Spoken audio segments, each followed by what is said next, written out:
Natera New Beginning, c'est un jeu pour 1 à 4 joueurs à partir de 14 ans pour des parties d'environ 35 minutes par joueur. C'est un jeu qui va se passer dans un futur alternatif dans lequel l'humanité a disparu suite à une expérience scientifique qui a mal tourné, qui devait rendre normalement les humains plus intelligents. Finalement, ils sont devenus complètement idiots et ils ont disparu parce qu'ils subvenaient plus à leurs besoins.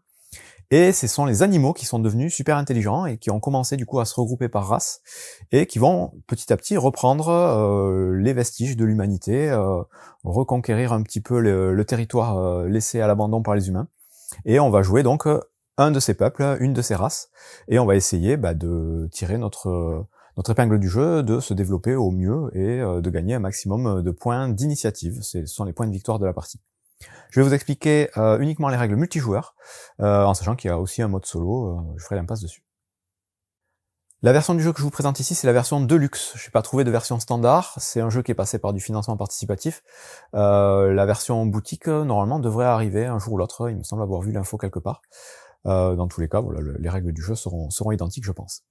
Donc pour la mise en place, vous avez un grand plateau à mettre au centre de la table, pas si grand que ça finalement, dans lequel vous allez avoir 5 régions. Donc vous allez avoir la forêt, la zone militaire, vous allez avoir la zone du port, la ville et la campagne, grossièrement.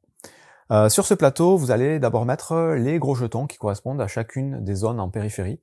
Donc le jeton militaire ici, le jeton du port, le jeton de la ville et le jeton des champs. Vous allez ensuite devoir mettre des petites tuiles aux emplacements, donc c'est un plateau double couche, indiquées. Donc ce sont des tuiles, il y a des tuiles donc tiers 2 et tiers 3. Il y a 2 tuiles tiers 2 dans chaque zone et une tuile tiers 3, donc ces tuiles, il y en a plusieurs dans la boîte.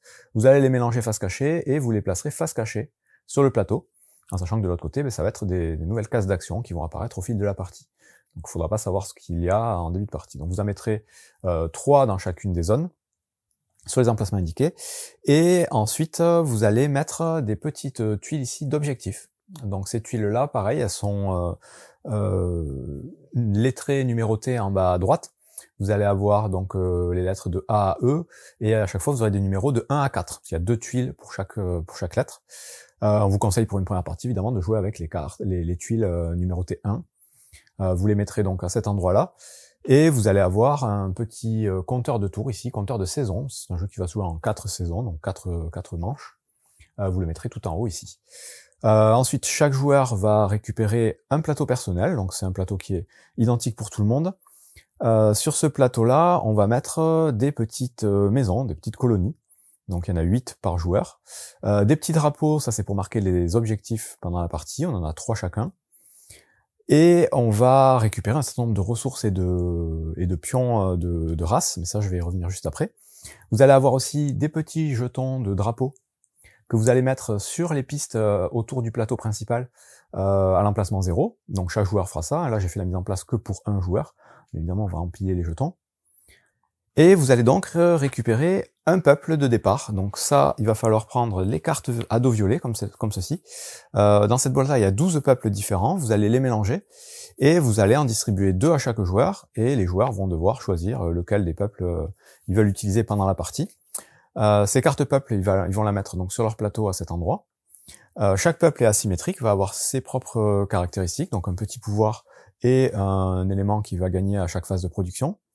Et à chaque carte peuple va correspondre une tuile qui va indiquer les ressources de départ de ce peuple, et de l'autre côté, une production aussi pour la phase de production. Donc vous prendrez la tuile associée à votre peuple, vous regarderez les ressources de départ, vous sélectionnerez donc les jetons correspondants dans la petite réserve que vous mettrez à disposition sur la table. Et donc là, pour l'association des ratons, donc c'est le peuple que j'ai choisi, je gagne 8 nourritures, donc ce sont les jetons bleus, 4 points d'agilité, ce sont les petites flèches vertes, 4 points d'intelligence, les petits cerveaux, et 4 points d'énergie. Les autres ressources qu'on va trouver dans le jeu, ce sont les matériaux, ce sont les ressources oranges, et vous aurez aussi l'endurance, ce sont les petits cœurs. Il y aura aussi des petits jetons avec des arbres, ça ce sont les jetons de technologie, d'avancée technologique. Et ces jetons-là, ils vont être importants pour le petit plateau qu'on va mettre à gauche de son plateau personnel. Ces plateaux-là, c'est pareil, il y en a plusieurs dans la boîte, vous allez les mélanger, vous allez en distribuer un à chaque joueur, et les joueurs vont décider de quel côté ils veulent utiliser leur plateau. Donc ils sont tous différents, et ça va être un petit arbre de technologie qu'on va pouvoir essayer de développer au fil de la partie. Et dernière chose donc pour ce plateau principal, évidemment à chaque peuple correspond un certain nombre de pions. Pour la plupart des peuples, vous aurez un pion leader qui sera un peu plus gros que les autres, et 2 petits pions d'ouvriers. Il y a certains autres peuples qui vont avoir plusieurs leaders, d'autres qui auront que des ouvriers. Je vous expliquerai un petit peu les différences à la fin de l'explication des règles. Enfin, il reste à mettre en place les différentes cartes du jeu. Vous allez voir que c'est principalement un jeu de cartes. Vous allez avoir 3 types de cartes spécifiques, en plus des cartes leaders. Les cartes d'exploration d'abord, qui sont à dos vert ou à dos orange. Donc dos vert, c'est les cartes simples, dos orange un peu plus avancées. Vous allez avoir les cartes de spécialistes, à dos bleu. Parmi les cartes de spécialistes, donc vous allez mélanger chacun de ces tas séparément, mais parmi les cartes de spécialistes, vous allez en dévoiler 5 faces visibles au centre de la table en début de partie. Et parmi les cartes d'exploration, vous allez en distribuer un certain nombre à chaque joueur, qui est indiqué en haut à gauche du plateau. Ce sera 6 cartes de niveau 1 et 2 cartes de niveau 2. Parmi ces cartes de départ, on va chacun en défausser 3. Donc il y aura une défausse de cartes exploration, et on aura nos cartes en main. Ces cartes d'exploration, on va en récupérer à la fin de chaque manche, et que ce soit au tout début de la partie comme ici, ou entre chaque manche, vous pouvez donc soit les piocher et garder ce que vous avez, soit faire un draft. Donc c'est ce qu'on vous conseille quand vous connaissez un petit peu le jeu. Le draft, c'est classique, hein, vous avez vos cartes de départ, chacun aura sa main de cartes, vous en sélectionnez une, vous passez les cartes à votre voisin, vous recevez celle de votre voisin de droite, vous resélectionnez une carte, et vous faites ça jusqu'à avoir à nouveau une main de cartes correspondant au nombre distribué au début. Si vous voulez jouer avec le draft, donc au début de la partie et à la manche 2, vous tournerez dans le sens aigu d'une montre, et à la manche 1 et la manche 3, vous tournerez dans le sens inverse aigu d'une montre. Donc voilà, le draft, c'est quand même à conseiller, puisque vous allez voir, ces cartes sont assez importantes. Donc là, je vais me défausser 2-3 cartes un peu au hasard. Hop, juste pour l'exemple. Et donc je mets les cartes face visible en défausse ici. Et une fois qu'on a fait tout ça, on détermine évidemment un premier joueur, et de manière aléatoire, hein, vous faites comme vous voulez. Et on est prêt donc à commencer la partie. Vous avez éventuellement une petite aide de jeu ici, une grosse aide de jeu, c'est un petit livret, qui va vous résumer les différentes actions que vous allez pouvoir faire à votre tour, ce qui va se passer à la phase de repos, c'est-à-dire entre chaque saison. Et à l'intérieur, vous avez l'iconographie, le décompte final, l'anatomie des cartes, et à la fin, tous les différents petites icônes que vous allez pouvoir trouver dans le jeu. Donc, une partie de Natera New Beginning va durer exactement 4 saisons, comme je vous disais. À chaque saison, il va y avoir une phase d'action. Donc c'est la phase principale du jeu, hein, dans laquelle vous allez, à tour de rôle, en commençant par le premier joueur, faire une action à votre tour, puis le joueur suivant fera une action, et ainsi de suite, une action parmi 6 possibles. Et quand tout le monde aura passé, donc soit on fait une action, soit on passe, quand on peut plus jouer, on peut décider de passer. Quand tout le monde aura passé, on passera à une phase de repos qui va se passer entre les 2 saisons, qui va principalement consister à récupérer nos ouvriers et à récupérer de nouvelles cartes et à faire une phase de production. Et ensuite on recommence donc la 2e saison, et on fait ça 4 fois. À la fin de la 4e saison, il n'y aura pas de phase de repos, on passera directement au décompte de fin. On va donc rentrer dans le détail des actions possibles à notre tour. Première chose possible, c'est d'envoyer notre leader ou un explorateur, donc un ouvrier, comme vous voulez, sur le plateau dans les différents endroits possibles de la ville ou de la forêt qui est au centre. Donc ce plateau-là, je vous disais, il est divisé en 5 grandes zones. Au centre, c'est la forêt, c'est de là où vous venez. C'est la zone dans laquelle vous allez principalement récupérer les ressources du jeu, donc les 6 ressources principales du jeu. Les zones en périphérie, ce sont les zones que vous allez essayer de conquérir, d'explorer, et plus vous allez interagir avec une zone, plus vous gagnerez des points de conquête ici, sur une piste qui s'appelle la piste d'autorité. Donc vous commencez avec 0, chaque fois que vous enverrez un ouvrier sur une case de la région correspondante, vous avancerez votre marqueur de une case ici. Donc pour faire cette action d'exploration, vous choisissez un de vos personnages disponibles sur votre plateau et vous l'envoyez sur une case action du plateau. Si vous choisissez un explorateur donc qui n'est pas un leader, vous pouvez l'envoyer sur n'importe quelle case visible, même s'il y a déjà un explorateur adverse. Donc c'est les explorateurs, les petits pions, ne bloquent pas l'emplacement pour les autres joueurs. Par contre, vous ne pourrez pas avoir 2 pions à votre couleur sur une même case. Que ce soit le leader ou l'explorateur, vous ne pourrez pas envoyer 2 fois un personnage à votre couleur sur une même case. Donc les petits pions explorateurs, quand vous les envoyez sur une case, tout simplement, vous allez faire l'action qui est indiquée sur cette case. Dans chacune des régions périphériques, vous avez 2 cases d'action qui sont disponibles en début de partie, et au centre, vous en avez 6. Donc on va commencer par regarder les actions du centre, ce sont les plus simples. Quand vous vous placez sur une des cases du centre, vous allez gagner les ressources correspondantes, donc les jetons ressources, au prix de une carte de votre main que vous devez défausser. Donc n'importe laquelle, vous jetez une carte et vous gagnez les ressources correspondantes que vous placez sur votre plateau de ressources. Donc ça c'est très simple. Ensuite vous allez avoir la zone de la ville là-haut. Sur le premier emplacement ici, vous allez gagner aussi 2 ressources qui sont des matériaux, 2 ressources orange. Ici c'est la case qui va vous permettre de piocher des cartes exploration, donc la petite carte grise avec un point d'interrogation. Quand vous tombez sur cette case, vous allez pouvoir choisir n'importe quelle couleur de carte. Vous pouvez prendre 2 cartes oranges, 2 cartes vertes, ou un mélange des deux, puisque là vous en piochez 2.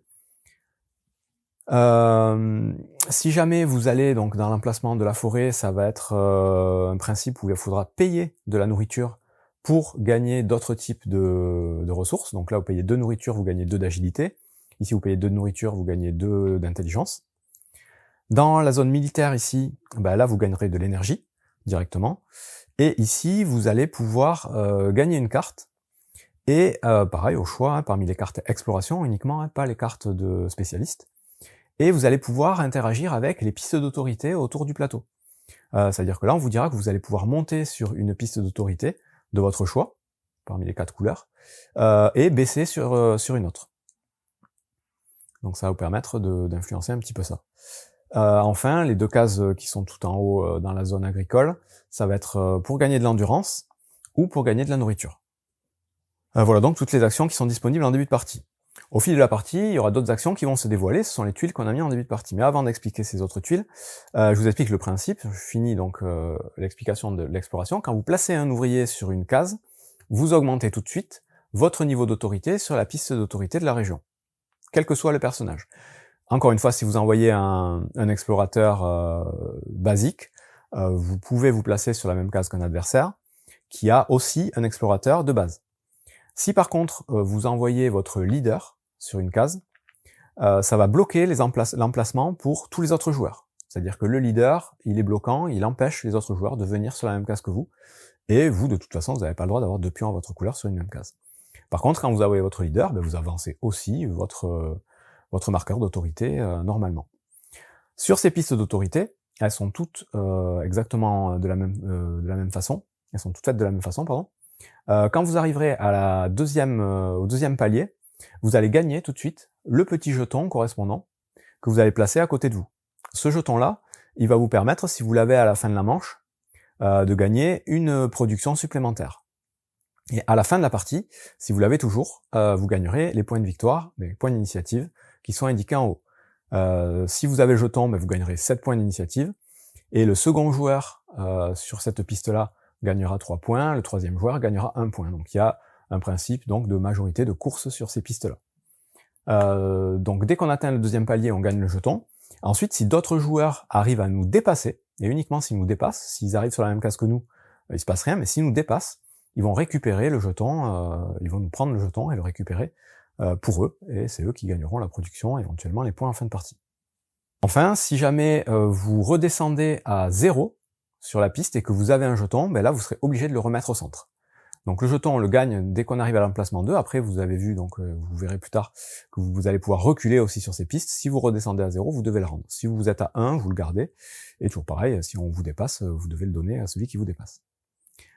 Autre chose qu'on va trouver sur ces pistes, à l'emplacement 3, vous allez dévoiler les nouvelles tuiles qui sont placées sur les emplacements tiers 2. Ces tuiles-là, ce sont des nouvelles actions qui seront disponibles, mais elles seront disponibles uniquement pour les joueurs qui ont atteint ou dépassé ce palier, donc la 3e case de la zone correspondante. À partir du moment où on a atteint ou dépassé ce palier, on peut venir se placer ces ouvriers sur ces actions-là. Et si jamais on arrive à la 6e case ici, on dévoile la dernière tuile, la tier 3. Évidemment, ce sont des actions de plus en plus intéressantes. Et là, pareil, pour pouvoir s'y placer dessus, il faut être sur la case 6 ou plus. Si on redescend, la tuile reste visible, mais on peut plus envoyer nos ouvriers dessus. Donc ces tuiles-là, je vais pas toutes vous les montrer, en sachant qu'il y en a aussi dans la boîte, hein. Là, elles sont placées aléatoirement de 8 parties. Je vous montre juste celle-ci. Donc là, vous allez pouvoir piocher 3 cartes et en défausser une, parmi toutes celles que vous avez en main. Ici, vous allez pouvoir gagner un jeton de croissance, donc ce sont les petits arbres qui vont venir se placer sur le plateau de développement à gauche de notre plateau personnel. Je vais y revenir après. Et vous devrez défausser 2 cartes en plus. Ici, vous gagnez 5 matériaux, vous défaussez 2 cartes. Ça, c'est un exemple ici. Je vous en montre un dernier là, peut-être. Ici, vous gagnez 5 d'endurance, mais vous devez baisser votre marqueur d'autorité sur une des pistes de votre choix. Là, on a fait à peu près le tour de l'action d'explorer, donc d'envoyer un leader ou un explorateur sur une case d'action du plateau. Il y a une autre action qu'on peut faire à son tour qui va être liée à ce plateau, c'est l'action d'établir une colonie. Donc établir une colonie, c'est construire une petite maison sur une des cases actions disponibles. Vous aurez peut-être remarqué qu'en bas à droite de chaque case action, vous avez un petit symbole avec une maison verte, un petit plus, et un petit bonus indiqué juste à côté. Bon, mais ça, c'est pour les colonies.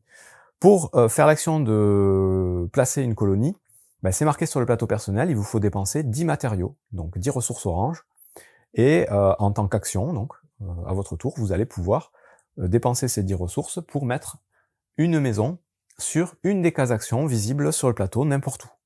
N'importe où il n'y a pas déjà une maison, parce qu'à partir du moment où une maison est placée, c'est bloqué pour les autres joueurs. Dès lors que vous aurez placé une maison sur le plateau, au moment où vous le faites, vous gagnez la récompense qui est indiquée juste à côté. Donc là, ce serait de piocher une carte, par exemple. Ça veut dire gagner une ressource de son choix. Et ensuite, à chaque fois qu'un explorateur viendra sur cette case, que ce soit votre propre explorateur ou un autre joueur, vous regagnerez le bonus qui est à côté de la maison. Donc c'est un moyen de gagner un peu plus de ressources à chaque tour. En plus de ça, le fait d'établir des colonies, ça va nous rapporter des points de victoire en fin de partie, puisque comme vous pouvez le voir sur le plateau personnel, chaque colonie que vous aurez placée vous rapportera 3 points en fin de partie. Autre action qui sera possible de faire à son tour, c'est de recruter un spécialiste. Donc recruter un spécialiste, c'est très simple, il vous suffit de payer la nourriture qui est indiquée en haut à gauche des cartes, donc plus ou moins, entre 13 et 24 pour les exemples qui sont là. Donc avoir cette nourriture sur votre réserve et le remettre dans la réserve générale, pour pouvoir récupérer la carte correspondante et gagner tout de suite le bonus qui est indiqué sur la partie en bas à droite de la carte. Donc ça, c'est ce que vous gagnez au moment où vous recrutez la carte. Et ensuite, ça va vous donner aussi un petit pouvoir que vous allez pouvoir utiliser en tant qu'action aussi, à votre tour, en payant chaque fois de l'énergie. Et en plus de ça, chaque carte vaut plus ou moins de points de victoire en fin de partie. Donc là, vous voyez, 1 point, 0 point, 4 points. Donc ça, c'est une action, recruter un spécialiste. Dès lors qu'on récupère une carte spécialiste, on la met à côté de son plateau, et on en remet tout de suite une nouvelle pour qu'il y ait toujours 5 cartes disponibles au centre de la table.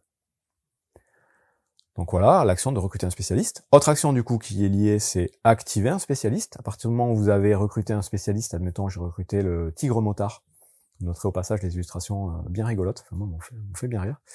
Le tigre motard, à partir du moment où je l'ai à côté de mon plateau, à mon tour, je pourrais payer 4 énergies pour faire l'action de monter sur une piste d'autorité de mon choix. Ça, c'est une action à partir du moment où j'ai une carte à côté de moi. Et elles sont toutes un peu différentes. Celle-là vous permet de gagner de la nourriture, celle-là vous permet de déplacer un pion dans la forêt. Enfin, c'est différentes choses que vous découvrirez au fur et à mesure de la partie. Il reste une dernière action, 2 actions encore qui sont possibles à son tour. La suivante, ça va être de jouer une carte. Donc les cartes qu'on a en début de partie, les cartes exploration, donc à dos vert ou à dos orange, on va pouvoir les poser devant nous pour gagner le bénéfice qui est indiqué en bas. Le principe pour jouer ces cartes, c'est toujours le même, il vous faut pouvoir payer les ressources qui sont indiquées en haut, mais pas toutes les ressources, uniquement les ressources d'un type bien spécifique. C'est-à-dire que là, vous aurez le choix entre payer 11 d'endurance, 7 d'agilité ou 8 d'intelligence. Ici, c'est 3 d'endurance, 2 d'agilité ou 3 d'intelligence. Vous choisissez un type de ressource que vous payez pour pouvoir jouer la carte. Ça, ce sera le même principe pour chaque carte. Et de temps en temps, vous aurez aussi une petite condition en rouge en dessous, qui sera, elle, une condition à avoir, qu'il ne faudra pas payer pour pouvoir poser la carte. Ici, par exemple, on vous dit qu'il faut être au moins niveau 2 sur la piste d'autorité du port, pour pouvoir jouer cette carte.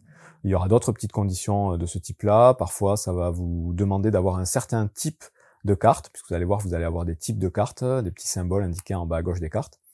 Des fois, il faudra que vous ayez un ouvrier placé dans une région bien spécifique du plateau pour pouvoir jouer des cartes. Donc ça, ce sont les conditions de pose. Et à partir du moment où vous avez posé une carte devant vous, ben vous allez en gagner le bénéfice. Donc là, il y a 4 types de cartes que vous allez pouvoir jouer pendant la partie. Vous allez avoir les cartes avec un petit bandeau en bas, on va dire un peu beige. Celle-ci, c'est des effets instantanés. Au moment où vous jouez la carte, vous gagnez ce qui est marqué dessus. Donc là, vous gagnez un petit point de croissance et vous gagnez une progression sur les pistes d'autorité de votre choix. Ici, avec le fond un peu gris, pardon, ça va être des cartes que vous allez pouvoir activer à votre tour, en tant qu'action aussi, donc c'est la dernière action qu'on pourra faire à son tour. C'est les cartes avec les petites flèches comme ça, on vous dit, bah, vous payez ce qui est à gauche, vous gagnez ce qui est à droite, tout simplement.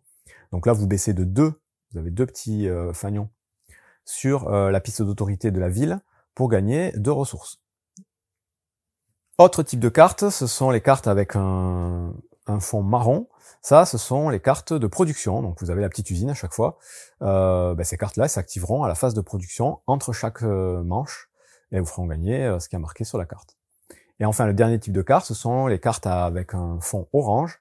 Celles-ci, ce sont des cartes qui vous feront gagner des ressources selon une condition bien précise pendant toute la partie. Donc là, par exemple, on vous dit qu'à chaque fois que vous allez placer votre leader ou votre explorateur dans la zone de la forêt, vous gagnerez 2 matériaux, à partir du moment où vous aurez joué cette carte. Donc voilà les 4 différents types de cartes que vous allez pouvoir jouer, et elles sont toutes différentes, elles ont toutes des effets différents, donc il faudra voir celle qui vous intéresse le plus. Sur ces cartes, vous trouverez aussi d'autres informations. Ce sont les petits symboles ici, en bas à gauche, qui vont être différents, hein. Donc vous avez le symbole vert là de science, vous avez le symbole de danger, vous avez le symbole de croissance, vous avez un symbole violet comme celui-ci, un symbole avec une boussole comme celui-là. Donc il y a plusieurs symboles comme ça, il y en a en tout, je crois, 6 ou 7 différents. Ils sont résumés quelque part sur l'aide de jeu. Et ces symboles-là, ça va être un principe de collection.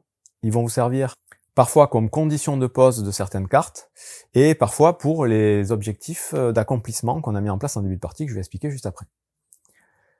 Et dernière chose donc qu'on a à voir sur ces cartes, ce sont aussi des points de victoire indiqués sur la droite, hein, donc 2, 1, 0, qui peut être intéressant aussi à collectionner. Donc voilà, jouer ces cartes, ça va vous donner différents bonus. On a fait le tour de toutes les actions, donc je récapitule. On envoie des ouvriers, on fait les actions de là où on se place. On active, on recrute des spécialistes, on gagne le bonus instantanément. On peut aussi donc activer un spécialiste qu'on a déjà recruté en payant de l'énergie. On peut jouer une carte exploration et gagner le bonus correspondant. On peut établir une colonie en payant 10 matériaux. Et on peut activer des cartes exploration, celles qui sont à dos gris, en faisant ce qui est marqué dessus. Donc c'est chacune de ces actions, on peut le faire à notre tour, une action après l'autre. Donc on fait une action, le joueur à côté de nous fait une action, et on tourne comme ça. À tout moment aussi, pendant notre tour, on peut défausser 2 cartes de sa main pour gagner une ressource de son choix. Donc ça c'est action gratuite, on le fait quand on veut. Autre action gratuite qu'on va pouvoir faire à son tour, c'est l'action de réclamer des objectifs. Donc ça, c'est avec les petits drapeaux qu'on a sur notre plateau, on en a que 3, donc on pourra pendant toute la partie ne réclamer qu'au maximum de 3 objectifs. Et ces objectifs-là, il y en a en tout 9 de possibles pendant toute la partie. Les 4 premiers se passent au niveau des pistes d'autorité. Vous avez les drapeaux sur la case 10 de chacune des pistes. Dès qu'un joueur atteindra la case 10 d'une des pistes, il pourra mettre son petit drapeau à côté. Et ces drapeaux-là, donc ces objectifs, c'est pareil, ils sont uniques, c'est-à-dire qu'à partir du moment où un joueur a atteint l'objectif, les autres ne pourront pas faire le même objectif. C'est bloquant. Donc ça, c'est première chose, il y a 4 possibilités de placer ces drapeaux sur les 4 pistes. Les 5 autres possibilités, ce sont les petites tuiles d'accomplissement qu'on a mis là. Et là, ce sont des conditions. Donc là, pour partie de base, c'est très simple, il vous faut avoir 5 cartes de spécialistes recrutés devant vous. Si vous arrivez à recruter 5 spécialistes, c'est le symbole donc de clé à molette et tournevis, au moment où vous le faites, vous mettez un drapeau sur la case et vous avez gagné cet objectif, en sachant que ces objectifs-là, donc, c'est obligatoire. Si vous avez la condition, pendant votre tour, vous êtes obligé de mettre le drapeau sur la condition correspondante. Vous pouvez pas attendre pour en avoir une autre. Juste en dessous, ça vous dit que c'est pour le premier joueur à avoir construit 4 colonies. Ici, c'est le premier joueur à avoir 7 symboles de danger parmi toutes les cartes qu'il a jouées devant lui. Ici, c'est le premier à avoir 8 pions de croissance sur sa petite tuile de croissance ici. Et le dernier, c'est d'avoir 3 petits symboles orange sur les cartes qu'il aura jouées. Donc voilà, et donc ces petits drapeaux, à quoi ça sert? Ben, ça sert tout simplement à gagner 7 points de victoire en fin de partie. Par drapeau. Il me reste à expliquer le fameux petit arbre de technologie ici, donc de croissance. Ici, par défaut, c'est vierge, il n'y a rien au début de la partie. Dès que vous aurez, que vous gagnerez un symbole avec un petit arbre technologique, comme celui-ci, là, ben vous allez pouvoir prendre un petit arbre de la réserve et le placer sur ce plateau. Le premier que vous allez placer, il sera obligatoirement sur une des 3 cases en bas du plateau. Et ce sont à chaque fois des productions. Donc admettons, je vais me placer sur la production ici. Si je regagne un de ces symboles, ben, je vais pouvoir placer un nouvel arbre, et cette fois-ci, je vais pouvoir le placer en suivant les petits tuyaux, la ramification ici. Donc là, je suis ici, et ça va en montant, ou ça peut aller éventuellement en descendant, mais on suit les tuyaux, donc là, la seule case possible, ce serait celle-là. Et dès que je me place dessus, ben, je gagne le bonus indiqué. Donc là, je peux monter de 2 sur une piste d'autorité. Ensuite, en suivant, ben, je pourrais partir par là, ou bien redescendre pour gagner de nouvelles productions en bas. Puis repartir, il faut suivre le cheminement, et à chaque fois, ben, on gagne plus ou moins de choses et de bonus. On peut même gagner donc des points de victoire en fin de partie, quand on arrive à débloquer les cases les plus hautes. Donc souvent, c'est des ressources, c'est monter sur des pistes. Juste ce symbole-là, quand vous l'avez, il vous permet ben, de déplacer un de vos ouvriers qui est déjà sur le plateau, pour le mettre sur une autre case d'action. On a vu tout ce qu'il y avait à voir pour les actions qu'on va faire pendant son tour, et comme je vous disais, à partir du moment où tout le monde va passer lors d'un tour de jeu, que tout le monde aura fait toutes les actions qu'il voulait, on va passer à la phase de repos. Et la phase de repos, donc, elle est résumée sur le plateau ici. Elle est très simple, elle consiste dans un premier temps à récupérer tous ses ouvriers et les remettre sur son plateau personnel, puis à activer toutes ces productions. Donc les productions, ce sont tous les symboles avec l'usine. Donc vous allez gagner déjà, hop, la production de base de votre tuile. Donc tout le monde a une tuile de départ sur laquelle on va avoir une production de base. Donc vous gagnerez toutes les ressources qui sont indiquées dessus. Vous allez gagner les productions de votre arbre de technologie si vous avez un arbre dessus. Vous allez gagner éventuellement les productions des cartes que vous aurez posées devant vous. Vous gagnerez aussi la production de votre leader, de votre carte de peuple. Et c'est à peu près tout, et non, pardon, la production des jetons d'autorité que vous aurez réussi à gagner, que vous aurez devant vous. Donc à chaque fois, en gros, que vous avez un symbole d'usine, ben, vous gagnez ce qui est marqué dessus. Une fois qu'on a fait ça, ben, on va gagner de nouvelles cartes d'exploration, donc comme indiqué sur le plateau en haut à gauche. Entre la manche 1 et la manche 2, on va gagner 3 cartes vertes, une carte orange, qu'on va piocher, qu'on va garder dans sa main. Donc là, pareil, hein, soit vous gardez ces cartes et vous continuez à jouer, soit vous draftez. Vous prenez ces cartes, vous en gardez une, vous passez à votre voisin, vous en gardez une suivante, et ainsi de suite. On fera exactement la même chose à la fin de la manche 2 et de la manche 3, avec juste des cartes de couleurs différentes. Et à la fin de la manche 4, ben, on passera au décompte de fin, tout simplement. Pour les points de fin de partie, première chose à regarder, ça va être les drapeaux qu'on aura réussi à placer sur le plateau. Donc chaque drapeau vous rapportera 7 points. Vous allez pouvoir utiliser la petite fiche qui vous permet de scorer les points. Donc les drapeaux en premier. Et à ce moment-là, si vous reste des drapeaux sur votre plateau personnel, mais que vous avez réussi à atteindre un objectif déjà revendiqué par un autre joueur, par exemple, admettons, un autre joueur avait en premier réussi à faire l'objectif de construire 4 colonies, mais à la fin de la partie, moi aussi, j'ai construit 4 colonies, ben, je peux quand même réclamer cet objectif, mais il ne me vaudra que 3 points au lieu de 7. Donc les drapeaux qui nous restent, on peut les utiliser en fin de partie pour 3 points, uniquement 3 points.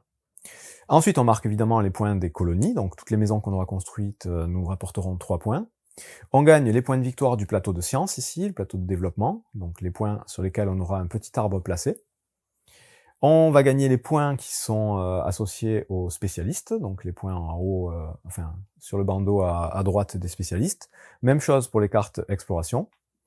Et enfin, on va gagner les points des pistes d'autorité, donc en fonction de notre progression sur ces pistes. Encore une fois, si on a le jeton, ça veut dire qu'on est premier, et donc on gagne 7 points. Si on est second sur la piste, on gagne 3 points. Et si on est troisième, on gagne 1 point. En sachant que s'il y a égalité sur cette piste, c'est le joueur qui aura son marqueur sur l'autre qui sera considéré comme étant devant.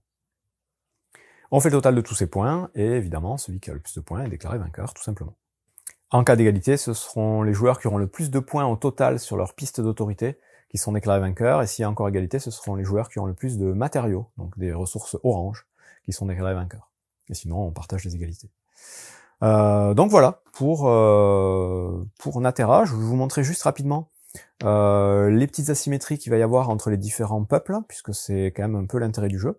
Donc là, l'association des ratons, son petit pouvoir, c'est que je peux utiliser les capacités des spécialistes qui sont pas encore achetées, qui sont visibles au centre de la table. Donc voilà, c'est un pouvoir permanent que je peux faire à mon tour. En tant qu'action, au lieu d'activer les spécialistes que j'ai achetés, je peux activer directement n'importe lequel des 5 spécialistes face visible. C'est plutôt intéressant. Donc ça va se jouer beaucoup sur l'énergie, et donc lui, sa production, c'est de produire justement de l'énergie. Après, on va avoir d'autres peuples. Le clan des ours, par exemple, lui, il a une particularité, c'est qu'il a que des leaders. Donc c'est les 3 pions des ours, ce sont 3 gros pions. Donc il va bloquer les emplacements d'action.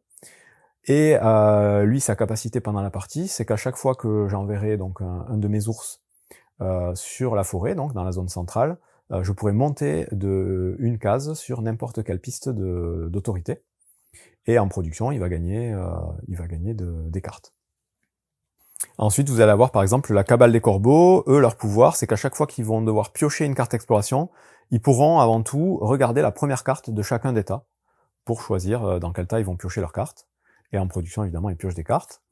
La famille des chimpanzés, eux, ils vont pouvoir échanger à tout moment les ressources d'agilité contre les ressources d'intelligence. Donc c'est un pouvoir permanent. Et en production, ils gagnent 2 ressources au choix. La corporation des castors, ils vont vous permettre, à chaque fois que vous envoyez votre leader castor sur un emplacement où vous avez une colonie à votre couleur, vous gagnerez 2 fois le bonus de la colonie. Donc les petites maisons, les petits bonus des maisons. Et en production, vous allez pouvoir gagner le bonus de n'importe quelle colonie sur le plateau, que ce soit une des vôtres, une de notre joueur. Et donc les autres, je ne vais pas tous vous les passer en revue, mais ils ont tous un petit pouvoir asymétrique qui change un petit peu, qui n'est pas trop compliqué à comprendre ou à suivre. Vous avez pour chaque personnage, je vous ai mis les leaders ici, que vous voyez, c'est des petits pions assez sympas, et vous avez les petits explorateurs aussi correspondants que j'ai laissés dans la boîte. Mais voilà, le matériel est quand même super chouette. On a donc fait le tour de toutes les règles de Natera, et c'est finalement une excellente surprise. C'est un jeu que j'avais pas prévu d'acheter au départ, parce que je le trouvais un peu cher, puisqu'il y a pour l'instant en tout cas que la version Deluxe qui est trouvable. Enfin moi c'est tout ce que j'ai trouvé. Mais le matériel est quand même à la hauteur, et ça fait assez plaisir. Vous avez donc les petits pions, que ce soit pour les ressources, les personnages, les plateaux double couche, et surtout les illustrations. Moi j'aime beaucoup les illustrations, elles m'ont fait rire. Alors, un peu glauque, mais un peu marrante, surtout les spécialistes ici. Qui sont donc les animaux mis un peu en situation, donc l'écureuil volant est quand même très drôle. Je vous en montre 2 ou 3, mais je vais pas trop vous spoiler. Vous avez voilà l'artiste de graffiti, l'espèce de girafe avec son petit manteau là, le caméléon espion, l'alligator mobilisateur, vous avez la grenouille muse, vous avez le komodo emballeur, enfin c'est assez délirant, c'est un peu n'importe quoi, mais c'est chouette, c'est plutôt marrant. Et le jeu est mécaniquement très cool, ça fait partie de ces jeux que j'aime beaucoup, où les règles sont pas trop compliquées, comme vous avez pu voir, mais où il y a beaucoup de possibilités et beaucoup de stratégies. L'asymétrie des peuples est intéressante aussi, et c'est un jeu où il va falloir optimiser, et il y a quand même pas mal de choses à penser, pas mal de choses à faire, et d'orientation qu'on va pouvoir prendre. Donc c'est une très bonne surprise, un très bon jeu que je vous conseille, si vous arrivez à le trouver, et si vous avez le budget pour. Bon jeu!